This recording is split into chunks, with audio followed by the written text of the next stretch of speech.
Good evening friend, আজ মহাশিবরাত্রি আর সবাইকে জানাই মহাশিবরাত্রির শুভেচ্ছা।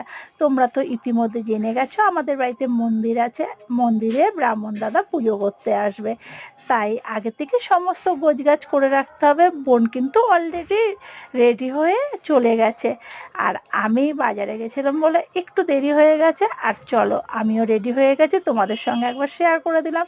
এখন চলো মন্দিরে কি হচ্ছে তোমাদের সঙ্গে একবার শেয়ার করে দিই। দেখো আমি মন্দিরে চলে এসেছি, ফলমূল কাটা হয়ে গেছে, আর এদিকে জলে সমস্ত মিশিয়ে নিয়েছে। আর এসব করতে করতেই ব্রাহ্মণ দাদা চলে এসছে, ব্রাহ্মণ দাদা পুজোতে বসে গেছে, আর আমি সমস্ত কিছু ব্রাহ্মণ দাদার হাতে হাতে এগিয়ে দিচ্ছি। বোন সবই গুছিয়ে রেখেছিল যদিও বা, আর যেটুকু বাকি ছিল আমি ব্রাহ্মণ দাদার হাতে হাতে করে দিলাম। আর তোমরা আমাদের ভোলে বাবাকে দর্শন করো, মাকে দর্শন করো, আর মনের ইচ্ছে ভোলে বাবাকে জানাও। আর তোমাদের সবার আজকের দিনটা ভালো কাটুক আর মনের ইচ্ছা পূরণ হোক। আর তোমরা ভিডিওটা দেখো, ভালো লাগলে লাইক শেয়ার কমেন্ট করতে ভুলো না। আর আমার চ্যানেলটিকে সাবস্ক্রাইব করে আমার পাশে থেকো, আরও নতুন নতুন ভিডিও আমি তোমাদের সঙ্গে শেয়ার করব। আজকের মতন টাটা।